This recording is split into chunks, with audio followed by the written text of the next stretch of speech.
Lucas nu și-a imaginat niciodată că moștenirea bunicului său îi va schimba viața pentru totdeauna.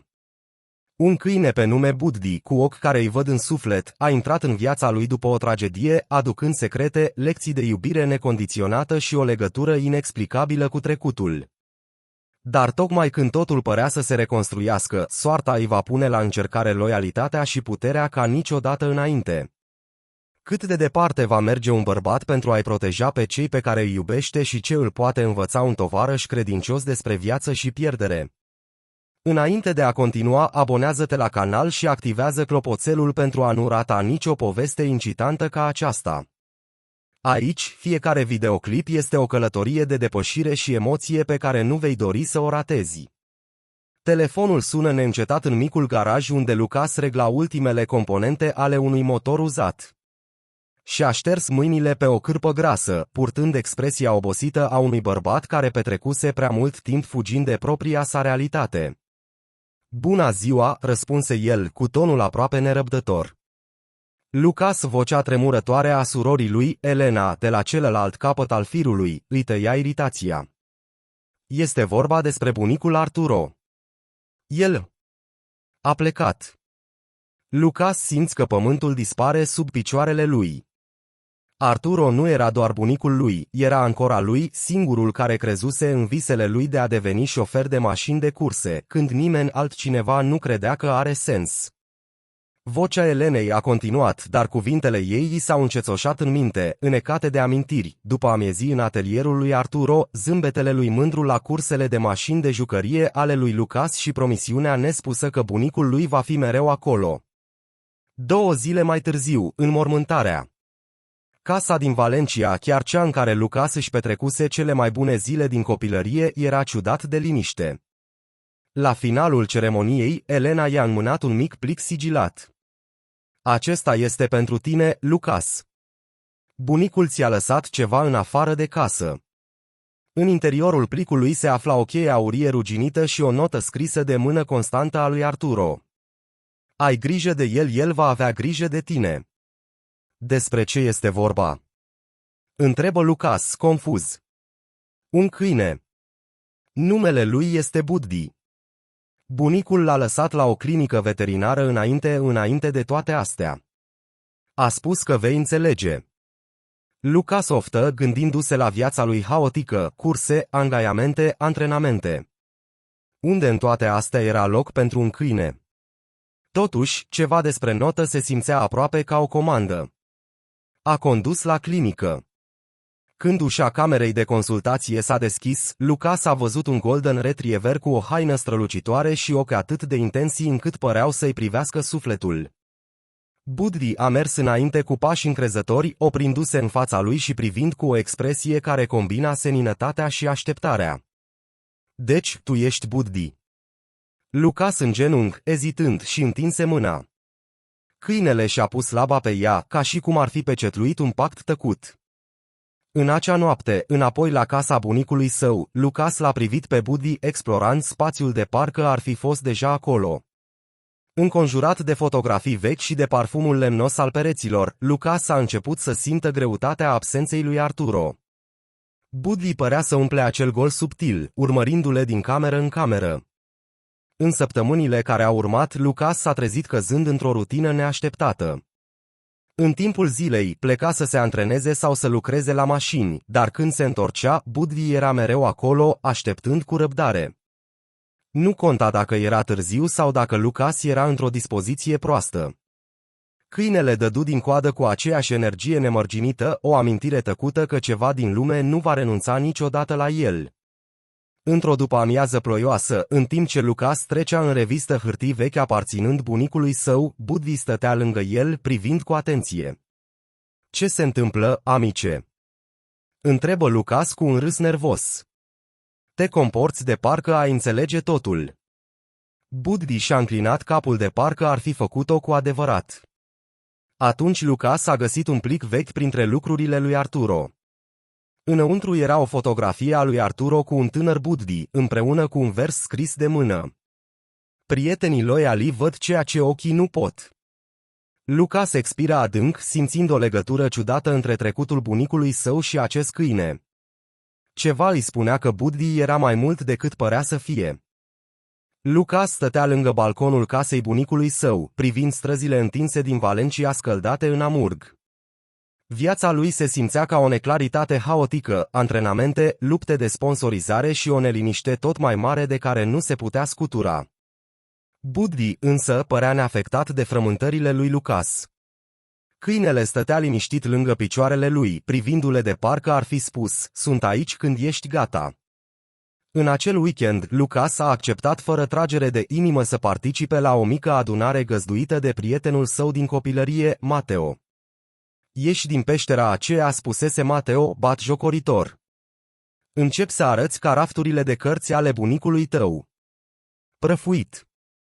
Seara a fost o afacere modestă, plasată în curtea apartamentului lui Mateo. Conversațiile bâziau încet peste clinchetul paharelor de vin și sunetul slab al chitarei spaniole în fundal. Lucas nu era prea plăcut pentru mulțimi, dar ceva despre noapte părea mai ușor, mai puțin sufocant. Apoi a văzut-o. Clara stătea lângă colțul grădinii, sorbind dintr-un pahar de vin roșu și privind spre stele. Avea un aer de seninătate care contrasta cu vârtejul cu care era obișnuit Lucas. Părul ei întunecat îi cădea lejer peste umeri, iar zâmbetul ei liniștit părea aproape deplasat în mijlocul râsetelor și al vorbăriei. Lucas se trezi îndreptându-se spre ea chiar înainte să-și dea seama. Bună, a spus el, încercând să pară obișnuit, în ciuda felului în care i-a bătut inima. Eu sunt Lucas. Mateo a încercat să mă tragă la unul dintre aceste lucruri de luni de zile. Se întoarse spre el, zâmbetul ei lărgându-se ușor. Sunt Clara, a răspuns ea. Sunt aici pentru vin și pace. Restul este opțional. Au râs, iar ceea ce a început ca o discuție mică s-a transformat într-o conversație profundă. Lucas a vorbit despre pasiunea lui pentru curse, despre dificultățile de a ajunge într-o industrie competitivă și despre modul în care moștenise recent casa bunicului său și Buddy. Clara ascultă cu atenție, cu ochii căprui plini de curiozitate autentică. Și tu? Care este povestea ta? Întrebă Lucas. Clara a ridicat din umeri, învârtind vinul din pahar. Sunt designer grafic. Îmi plac locurile liniștite și muzica tare. Și am o ușoară aversiune față de câini. Lucas a râs. Ei bine, asta e regretabil. Buddy este practic colegul meu de cameră acum. Prietene. Golden Retrieverul bunicului meu. A venit cu casa, a explicat Lucas. Clara zâmbi. Sunt sigur că este drăguț pentru altcineva. Zilele care au urmat întâlnirii lor s-au simțit diferit. Clara și Lucas au început să petreacă mai mult timp împreună, făcând plimbări lungi, împărțind mesele și discutând până târziu în noapte. Ea a avut un mod de a-l pune pe Lucas la pământ, smulgându-le din mentalitatea lui rapidă și arătându-i frumusețea în liniște. Dar apoi a fost Buddy. Din momentul în care Clara a pășit în casa lui Lucas, câinele a privit-o cu grijă. El stătea lângă ușă, dând din coadă cu jumătate de inimă ori de câte ori ajungea ea, dar privirea lui nu o părăsește niciodată. Ai dreptate, spuse Clara într-o seară, arătând spre Buddy. Este minunat pentru altcineva. Dă-i o șansă, spuse Lucas, scărpinând după urechile lui Buddy. Este mai inteligent decât majoritatea oamenilor pe care îi cunosc. Clara își dădu ochii peste cap, dar Lucas observă că se înmoaie doar puțin. Într-o seară ploioasă, Clara a rămas la cină. Lucas pregătise o pastă simplă, iar ei trei, bărbat, femeie și câine, stăteau în sufragerie, zumzetul ploii pe ferestre creând un fundal confortabil. Buddy stătea întins lângă picioarele lui Lucas, ochii lui zbârnindu-se între cei doi oameni de parcă ar încerca să descifreze legătura lor. Pe măsură ce noaptea trecea, Clara a început să se frământe. Trebuie să se uite atât de mult? A întrebat ea, aruncând o privire la Buddy. Lucas a râs. Tocmai începe să te cunoască. Clara oftă și se aplecă înainte, întâlnind privirea lui Buddy. Ascultă, amice. Nu sunt aici să-ți fur umanul, bine. Buddy și-a înclinat capul, cu expresia de necitit, dar coada i-a bătut ușor pe podea. Acesta este un progres, spuse Lucas zâmbind. În ciuda începutului dificil, Clara a început să vadă o altă latură a lui Buddy. Nu era doar un câine energic, avea o inteligență pentru el, o percepție care era greu de ignorat. Într-o după-amiază, în timp ce Clara lucra la laptopul ei în sufrageria lui Lucas, l-a observat pe Buddy stând lângă fereastră, privind ploaia. La ce crezi că se gândește? Îl întrebă ea pe Lucas, aproape distrat. Lucas își ridică privirea din caiet. Poate că suntem același lucru. Unde ne este locul în toate acestea? Clara a zâmbit. Ești un așa poet, Lucas. Dar zâmbetul ei dispăru când Buddy se întoarse să o privească, ochii lui adânci reflectând ceva aproape uman. O făcu să tremure. Lucas s-a trezit la sunetul unor labe moi care se plimbau pe podelele de lemn ale casei bunicului său. Buddy fusese neliniștit de zile întregi, comportamentul lui obișnuit calm înlocuit de neliniște. Chiar și acum, când lumina dimineții de vreme se strecura prin jaluzele, câinele stătea lângă ușa din față, privind-o atent. Ce este, băiete?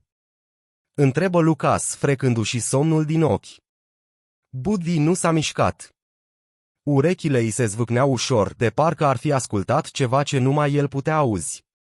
Mai târziu în acea zi, Clara a sosit cu laptopul ei și un sortiment de gustări, gata să-și petreacă încă o după-amiază lucrând din casa lui Lucas. Începea să se simtă mai confortabil în preajma lui Buddy, deși interacțiunile lor au rămas în cel mai bun caz provizorii. Se uită din nou, spuse Clara, așezându-și geanta pe canapea. Lucas zâmbi. Așa ajunge să cunoască oamenii. Gândiți-vă la asta ca la un interviu prelungit. Ei bine, va trebui să se mulțumească cu o poziție de la distanță, a glumit ea, aruncându-se o privire către Buddy, care stătea acum întins pe podea, privind-o cu acei ochi nescrutabili. Pe măsură ce au trecut zilele, Lucas a început să observe un model ciudat. De fiecare dată când Clara era prin preajmă, Buddy se comporta diferit, nu agresiv, dar aproape vigilent. El avea să-i urmărească mișcările cu atenție, dând din coadă slab, de parcă i-ar cântări intențiile. Într-o seară, după ce Clara plecase, Lucas stătea pe canapea cu Buddy lângă el. Care ai treaba ta, nu? Întrebă Lucas, scărpinând după urechile lui Buddy. Nu te comporți așa cu nimeni altcineva. Buddy nu răspunse, desigur, dar privirea lui s-a îndreptat către un mic teanc de bunuri ale lui Arturo pe care Lucas nu le-a rezolvat încă. Câteva nopți mai târziu, curiozitatea l-a învins pe Lucas. A început să trimită lucrurile bunicului său, începând cu un vechi jurnal legat de piele pe care Arturo îl purta adesea. În timp ce Lucas răsfoia paginile, a dat peste articole scrise în ultimii ani ai vieții sale. Buddy este special, o intrare citită. Mai mult decât un câine, este un ghid, un gardian. El vede lucruri pe care eu nu le pot. Lucas se încruntă. Cuvintele păreau poetice, aproape exagerate. Dar cu cât citea mai mult, cu atât mai mult a apărut un tipar. Arturo scrisese despre Buddy de parcă câinele deținea un fel de cunoștințe mai profunde, o legătură cu lucruri pe care Lucas încă nu le putea înțelege. A doua zi, Clara a sosit ca de obicei, deși Lucas a observat o tensiune în zâmbetul ei. Ce s-a întâmplat, întrebă el, punând o cafea în fața ei. Nimic, răspunse ea repede. Doar obosit. Dar Lucas simțea că ceva nu era în regulă. Buddy părea să simtă și el stătea în colțul camerei, privindu-le pe Clara cu aceeași privire pătrunzătoare. După un timp, Clara și-a lăsat laptopul deoparte și și-a încrucișat brațele. Lucas, pot să te întreb ceva? Desigur. Ea a eitat. Crezi în intuiție? De exemplu, când simți că ceva nu este în regulă, dar nu poți explica de ce. Lucas ridică o sprânceană. Așa cred. De ce? Clara aruncă o privire către Buddy, care încă o privea cu atenție. Este o prostie, dar câinele tău mă face să simt că aș fi judecat. De parcă știe ceva despre mine pe care eu nu știu. Lucas râse, deși neliniștit. Buddy este unul ciudat, îți voi da asta. Dar nu cred că este în secret un psihic. În acea seară, în timp ce Lucas îl plimba pe Buddy pe străzile liniștite din Valencia, se trezi gândindu-se la jurnalul lui Arturo. Cuvintele se simțeau mai grele acum, mai ales cu remarcile Clarei proaspete în minte. Întorcându-se acasă, l-a găsit pe Buddy stând lângă ușa biroului, cu trupul înțepenit, cu urechile înclinate. Ce acum, amice?" întrebă Lucas. Buddy scărpină încet la ușă. Luând-o ca pe un semn, Lucas deschise ușa și aprinse lumina. Camera era plină de cărți vechi și bibelouri din trecutul lui Arturo, majoritatea pe care Lucas le ignorase până acum. Dintr-un capriciu, a început să deschidă sertare, nesigur de ce căuta. În sertarul de jos al biroului lui Arturo, Lucas a găsit un plic sigilat cu numele lui pe el. Înăuntru era o singură fotografie cu Arturo ca un bărbat mai tânăr, stând în fața unei case necunoscute, cu un golden retriever lângă el, dar nu era Buddy, era un alt câine. Pe spatele fotografiei, Arturo scrisese: "Unele legături transcend timpul. Ai încredere în ochii care văd mai mult decât tine." Lucas simți un fior curgându-i pe șira spinării. Se întoarse către Buddy, care stătea acum calm, cu ochii ațintiți asupra lui Lucas cu o expresie aproape înțelegătoare. A doua zi dimineață, Lucas a împărtășit fotografia cu Clara, care a studiat-o cu atenție. "Crezi că înseamnă ceva?" întrebă ea. "Nu știu," a recunoscut Lucas. "Dar e ciudat, nu-i așa? Acest câine arată exact ca Buddy, dar nu poate fi el, fotografia este de acum 10 de ani." Clara se încruntă. "Poate că bunicul tău credea că Buddy era special într-un fel. Ai spus că a scris multe despre el, nu?" Lucas dădu din cap, mintea lui năvălind.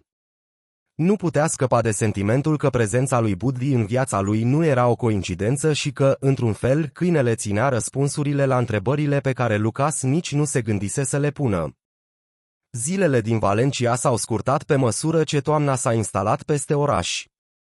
Viața lui Lucas căpătase un ritm aproape pașnic între antrenamentul lui de curse, după amiezii cu Clara și serile petrecute acasă cu Buddy. Dar acel sentiment de calm era fragil, atârnat de un fir pe care nici Lucas, nici Clara nu și-au dat seama că era pe cale să se rupă. Într-o seară, Clara a ajuns la casă cu o sticlă de vin și un zâmbet încordat. Lucas a observat imediat cearcănele de sub ochi. "Te simți bine?" întrebă el luându-i haina. "Doar obosită," a răspuns ea. Munca a fost intensă. Pe măsură ce noaptea a trecut, Lucas nu s-a putut abține să nu observe tresăririle ei ocazionale și cum își masa tâmplele când credea că nu se uita. "Clara," a spus el cu bâlândețe, "ai spus că ești foarte obosită în ultima vreme. Ești sigur că e doar de lucru?" Ea oftă, încercând să îi îndepărteze îngrijorarea. "Nu-i nimic. Într-adevăr. Doar niște dureri de cap." Buddy, care stătea întins lângă șemineu, s-a animat brusc, cu ochii ațintiți asupra Clarei. S-a ridicat și s-a apropiat de ea, dându-i mâna cu nasul. Clara chicoti slab. "Despre ce este vorba?" "Știe că se întâmplă ceva," a spus Lucas. "Buddy are acest mod de a percepe lucrurile." Ea a zâmbit, dar Lucas a văzut licărirea de disconfort în ochii ei, în timp ce Buddy continua să o privească cu atenție. Săptămâna următoare nu a adus nicio îmbunătățire. Dacă ceva, simptomele Clarei s-au agravat. Durerile ei de cap au devenit mai frecvente, iar energia ei părea să se scurgă. Totuși, ea a îndepărtat îngrijorările lui Lucas, insistând că era doar stres. Într-o sâmbătă au decis să-l ducă pe Buddy în parc. Clara a încercat să țină pasul în timp ce Lucas a alergat înainte cu Buddy în lesă, dar a încetinit până la oprire, strângându-și capul. "Lucas, așteaptă!" strigă ea cu vocea tremurândă. Când Lucas se întoarse, Clara era deja în genunchi, cu mâinile lipite de tâmple. "Clara!" strigă el, sprintând înapoi spre ea. Buddy a fost primul care a reacționat, lătrând puternic și trăgând de lesă de parcă l-ar fi îndemnat pe Lucas să se grăbească. Când Lucas ajunse la Clara, era palidă, cu respirația superficială. "Trebuie să te ducem la un medic," spuse el ferm, cu vocea tremurândă. Nu, protestă ea slab, clătinând din cap. Nu-i nimic. Am nevoie de un minut. Buddy lătră din nou, mai tare de data asta, înconjurând Clara cu un sentiment de urgență. Lucas nu văzuse niciodată câinele comportându-se așa. La spital mai târziu în acea seară, Lucas stătea în sala de așteptare, strângându-și telefonul strâns de parcă ar fi fost un colac de salvare. Buddy stătea întins la picioarele lui, neobișnuit de nemișcat, cu ochii ațintiți la ușa prin care Clara fusese trasă. Când doctorul a apărut în sfârșit, expresia lui era gravă. Are o masă pe creier, a spus el, trebuie să facem mai multe teste pentru a confirma, dar pare a fi o tumoare. Lucas și-a simțit lumea înclinându-se. O tumoare. Doctorul dădu din cap. Probabil că a crescut de ceva vreme. Va trebui să discutăm despre opțiunile de tratament odată ce vom avea mai multe informații. Cuvintele au răsunat în mintea lui Lucas, o tumoare. Tratament. Timp. Se strădui să-l proceseze, cu mâinile tremurând. Când Clarei i s-a permis vizitatori, Lucas și Buddy au intrat în camera ei. Ea stătea în picioare, părând fragilă, dar încă zâmbind slab. Ți-am spus că nu e nimic, a glumit ea slab. Gâtul lui Lucas se strânse. Clara. Ea întinse mâna lui. Nu te uita așa la mine. Vom trece peste asta, bine. Buddy sări pe marginea patului, având grijă să nu o deranjeze și-și sprijini capul în poala ei. Clara își trecu degetele prin plana lui, zâmbetul ei înmuindu-se. Nu ești așa de rău, nu? Îi șopti ea. Săptămânile care au urmat au fost o neclaritate de întâlniri, teste și conversații dificile. Clara a început tratamentul și, în timp ce a încercat să rămână puternică, Lucas și-a dat seama ce efecte avea asupra ei. Buddy nu a părăsit niciodată partea ei. Când Clara era prea slăbită pentru a se ridica din pat, Buddy stătea întins lângă ea, prezența lui caldă fiind o sursă de mângâiere. Lucas se trezia adesea uitându-se la ei, minunându-se de modul în care Buddy părea să știe exact de ce avea nevoie Clara. Într-o noapte, după ce Clara a adormit, Lucas s-a așezat pe podea lângă Buddy. De unde știi mereu ce să faci? Întrebă el încet. Parcă ai fost menită să fii aici. Buddy se rezemă de Lucas, privirea lui fermă oferind un răspuns pe care Lucas nu l-a putut exprima în cuvinte.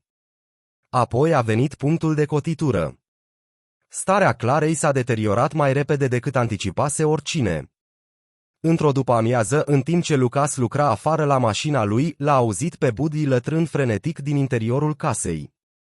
Intră grăbit, o găsi pe Clara prăbușită pe podea. Clara! Strigă Lucas, lăsându-se lângă ea. Buddy era deja acolo, dându-și fața cu nasul și lătrând ascuțit. Lucas și-a luat telefonul și a chemat o ambulanță, cu mâinile tremurând, în timp ce încerca să o țină pe Clara conștientă. E în regulă, șopti el, cu vocea ruptă. Ajutorul vine. Așteaptă doar. Buddy stătea întins lângă Clara, cu capul sprijinit pe umărul ei, de parcă ar fi vrut să o asigure că nu era singură. În acea noapte, în timp ce Clara stătea întinsă pe un pat de spital, Lucas stătea lângă ea, ținându-o de mână. Buddy era la picioarele lui, ochii lui nu o părăseau niciodată. Mulțumesc, murmură Clara cu vocea abia auzită. Pentru ce, întrebă Lucas, îndepărtându-i o șuviță de păr de pe față. Pentru că sunt aici. Pentru că nu a renunțat la mine. Privirea ei se îndreptă spre Buddy. Și pentru el cred că mă ține în viață. Lucas înghiți nodul din gât. Nu știa ce îi rezervă viitorul, dar în acel moment, înconjurat de zumzetul liniștit al mașinilor și de căldura prezenței neclintite a lui Buddy, a simțit că o speranță fragilă prinde rădăcini. Săptămânile de după spitalizarea Clarei au fost necruțătoare. Între gestionarea îngrijirii ei, menținerea angajamentelor sale de curse și îngrijirea lui Buddy, Lucas a simțit că se îneacă. Dar cel mai rău avea să vină. Într-o seară, în timp ce Lucas stătea pe canapea examinând documentele legate de tratamentul Clarei, s-a auzit o bătaie puternică în ușă. Buddy se ridică imediat, cu urechile alerte, și scoase un mârâit scăzut. Lucas a deschis ușa și a găsit un curier care ținea un plic ștampilat cu sigiliul unei firme de avocatură. Lucas Martinez. Întrebă bărbatul. Da, răspunse Lucas, luând plicul. Când curierul a plecat, Lucas a închis ușa și s-a uitat la plicul din mâinile lui. Un sentiment rece de groază se strecură peste el. Scrisoarea din interior era o notificare legală. Familia înstrăinată a Clarei, oameni pe care i-a pomenit rar și cu care rupsese legăturile cu mult timp în urmă, solicitau tutelă pentru deciziile ei medicale, susținând că Lucas nu era apt să aibă grijă de ea. Ei susțin că nu sunt apt. Mormăi Lucas, plimbându-se prin sufragerie. Buddy l-a urmărit îndeaproape, ochii lui urmărind fiecare mișcare. Scrisoarea a mers mai departe, acuzându-le pe Lucas de neglijență în grija Clarei și sugerând că era mai interesat de cariera lui decât de bunăstarea ei. Citirea acestor cuvinte mi s-a părut ca un cuțit la piept. Lucas se lăsă pe canapea, cu scrisoarea mototolindu-i în pumn. Am făcut totul pentru ea, șopti el, cu vocea ruptă. Buddy a pus o labă pe genunchiul lui Lucas, prezența lui liniștită împământându-le. A doua zi, Lucas a contactat un avocat și a început să se pregătească pentru o bătălie juridică pe care nu o văzuse venind. Clara încă se recupera în spital, neștiind acțiunile familiei ei. Lucas nu voia să o împovăreze cu asta, dar greutatea situației era sufocantă. În timpul uneia dintre conversațiile lor, avocatul lui Lucas a aruncat o bombă. Lucas, ei nu contestă doar tutela. Te acuză că i-ai gestionat greșit finanțele și există o afirmație secundară de abuz emoțional. Abuz? Vocea lui Lucas răsună în biroul liniștit. Este absurd. Am făcut doar ceea ce este mai bun pentru Clara. Avocatul dădu din cap cu simpatie. Te cred, dar astfel de acuzații pot fi dăunătoare, chiar dacă sunt fără temei. Va trebui să adunăm dovezi pentru a le respinge. Acasă, Lucas s-a aruncat să-și pregătească apărarea. A cercetat fiecare document, chitanță și mesaj care ar putea dovedi dedicarea lui față de bunăstarea Clarei. Buddy era mereu în apropiere, prezența lui calmă un memento să continue. Într-o noapte, în timp ce trecea în revistă vechiul jurnal al lui Arturo căutând alinare în cuvintele bunicului său, Lucas a dat peste un pasaj care l-a surprins. Loialitatea este testată în cele mai întunecate ore.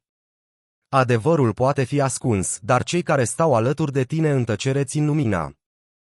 Îi aruncă o privire lui Buddy, întins lângă șemineu, și simți o hotărâre reînnoită. Ședințele de judecată au fost istovitoare. Familia Clarei l-a zugrăvit pe Lucas ca pe un bărbat egoist și nesăbuit, care și-a dat prioritate carierei de curse în detrimentul sănătății ei. Au adus fotografii vechi cu el la petreceri, au exagerat dezacordurile minore pe care Clara le împărtășise cândva cu ei și au răsucit fiecare detaliu pentru a se potrivi narațiunii lor. Lucas a replicat cu o mulțime de dovezi, facturi de spital pe care le plătise, mesaje între el și Clara în care se discuta despre tratamentul ei și mărturie de la prieteni care au garantat caracterul său. Totuși, stresul era copăleșitor. Într-o noapte, după ce s-a întors acasă de la tribunal, Lucas s-a așezat pe podeaua sufrageriei, cu capul în mâini. Nu știu dacă pot câștiga asta, a șoptit el. Buddy se apropie de el în tăcere, sprijinindu-și greutatea de partea lui Lucas. Privirea caldă a câinelui părea să spună, nu ești singur. Clara a rămas neconștientă de amploarea completă a bătăliei legale, dar în timpul uneia dintre vizitele lui Lucas la spital a simțit că ceva nu era în regulă.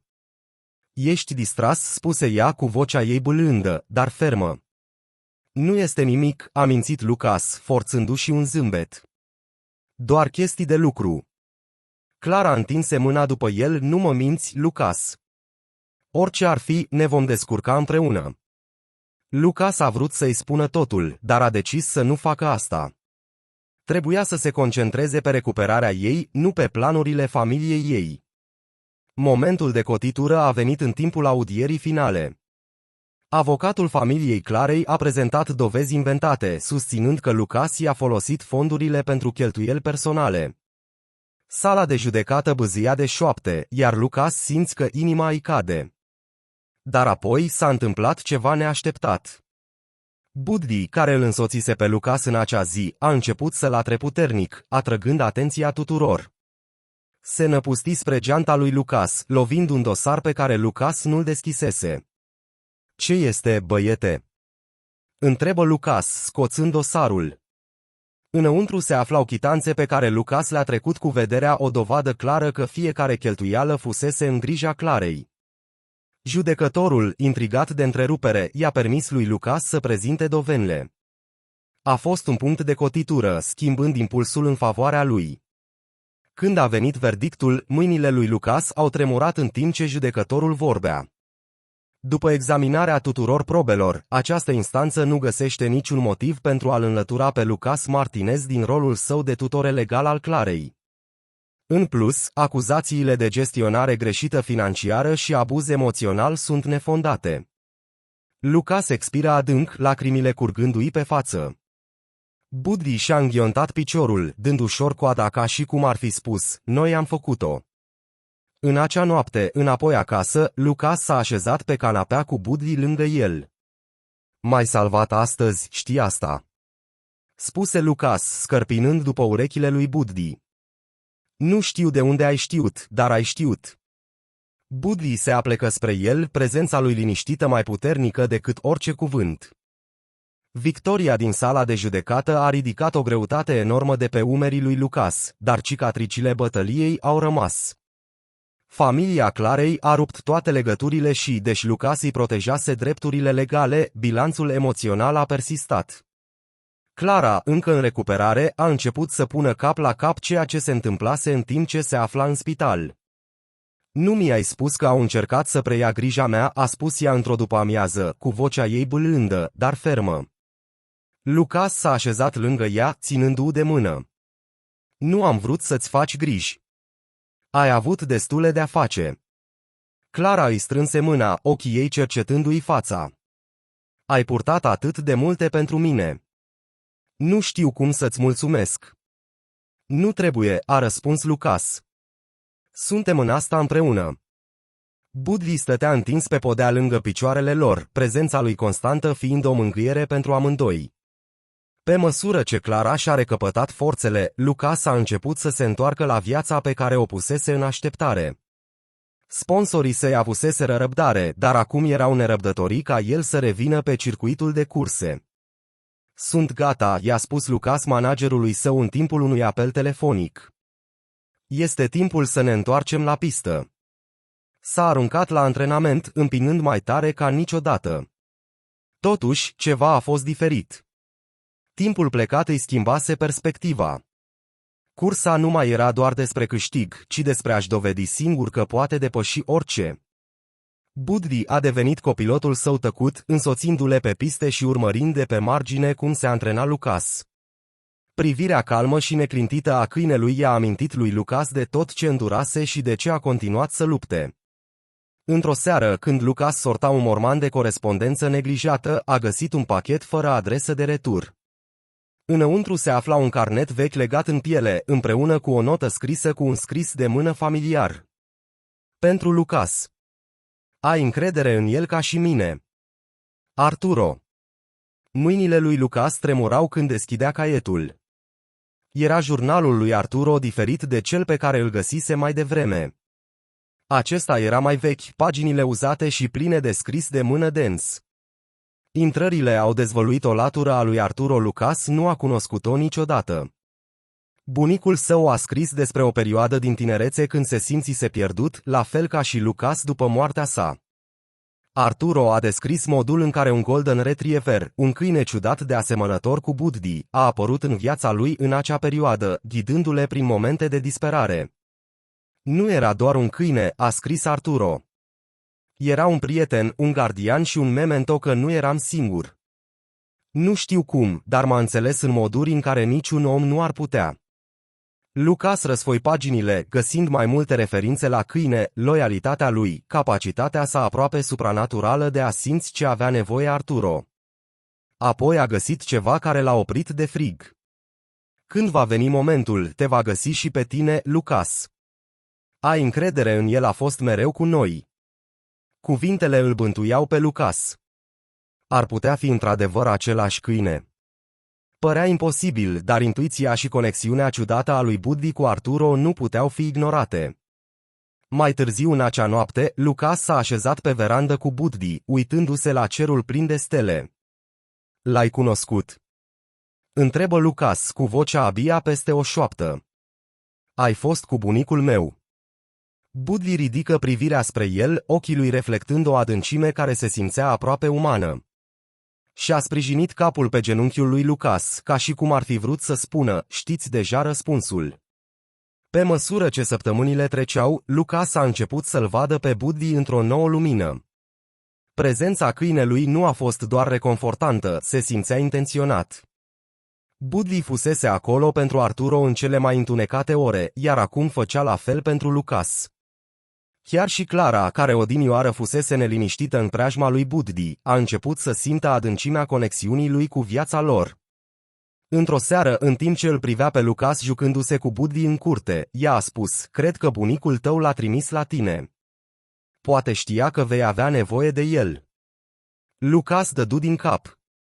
Cred că ai dreptate. Nu este doar un câine, Clara.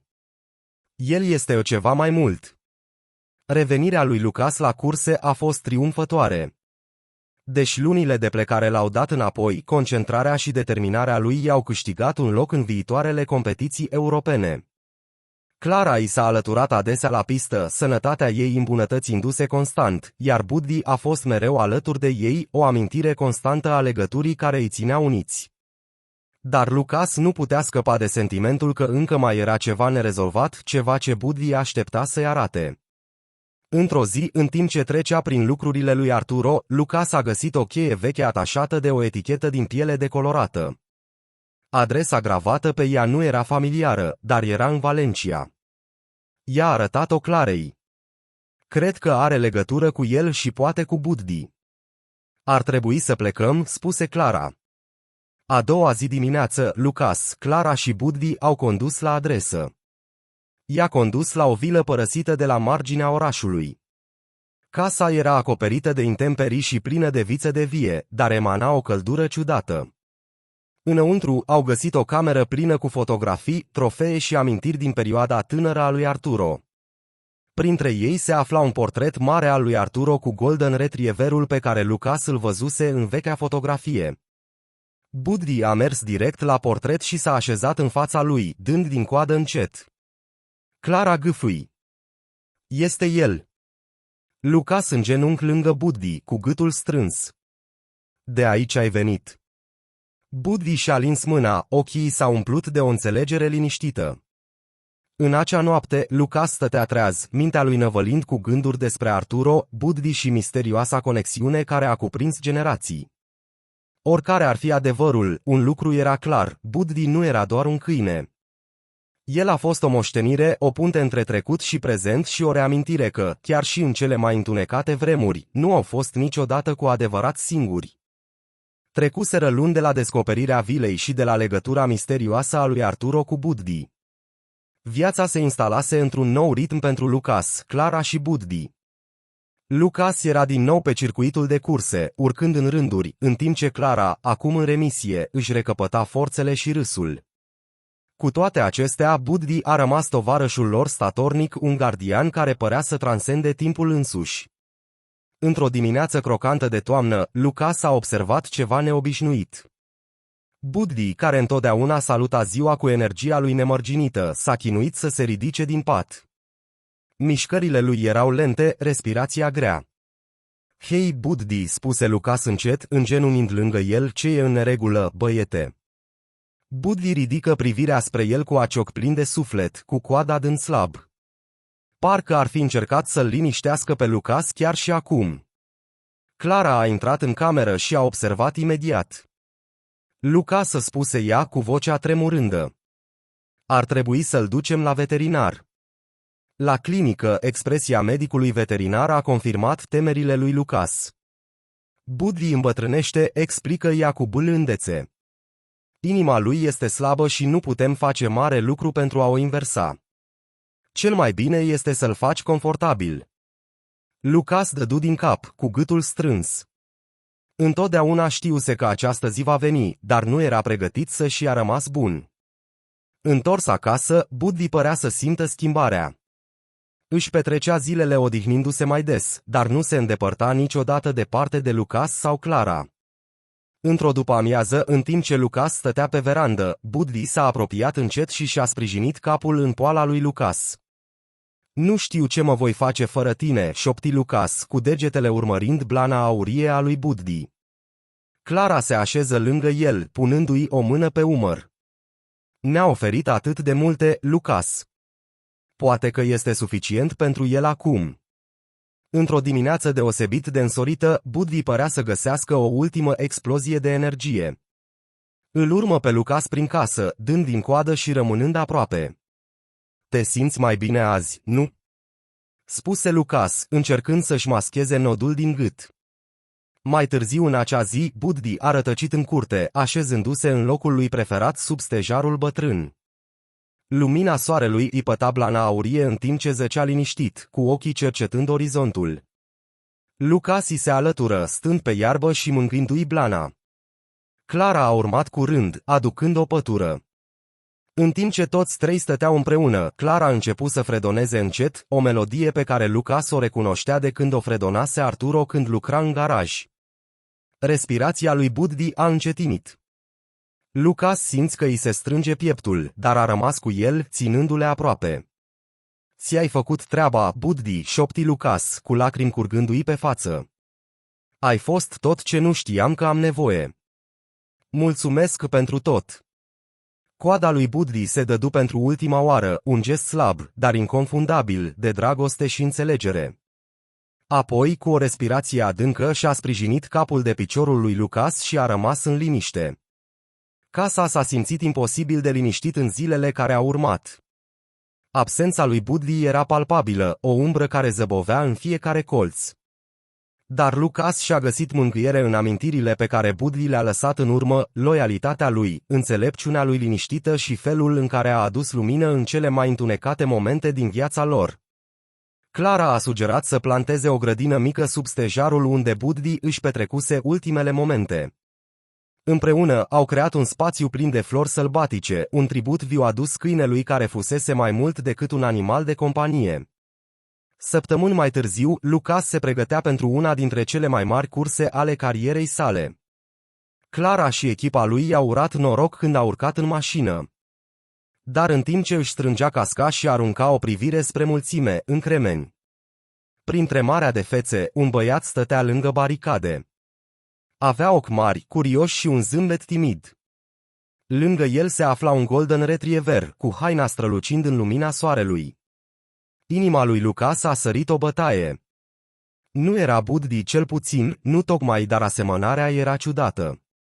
Băiatul îi făcu cu mâna timid, iar Lucas îi întoarse gestul, simțind un nod în gât. Cursa a început și Lucas a condus cu un sentiment de claritate și pace pe care nu le mai simțise de ani de zile. Nu mai alerga pentru glorie sau mântuire, el a alergat pentru dragostea și loialitatea care l-au făcut să treacă. În acea noapte, în timp ce stătea lângă stejar sub un cer plin de stele, Lucas simți prezența lui Buddy. Încă ești aici, murmură el, cu un zâmbet bâlând pe buze. Și cred că vei fi mereu. Briza foșnea printre frunze și, pentru o clipă, s-a părut că lumea vorbește înapoi. Dacă ți-a plăcut această poveste și vrei mai mult conținut ca acesta, lasă un like, distribuie cu cineva despre care știi că va fi emoționat de ea și, bineînțeles, abonează-te la canal. Împreună vom explora povești și momente inspiratoare care ating inima. Până la următorul videoclip. Ani mai târziu, Lucas spunea adesea povestea lui Buddy oricui ar asculta. El a vorbit despre felul în care un câine l-a salvat în mai multe moduri decât putea să numere, învățându-le despre dragoste, rezistență și firele invizibile care ne leagă de cei la care ne pasă. Și de fiecare dată când Lucas stătea sub stejar, înconjurat de flori sălbatice înflorite, simțea aceeași companie liniștită, știind că moștenirea lui Buddy trăiește nu doar în inima lui, ci și în viața pe care îl ajutase pe Lucas să o construiască.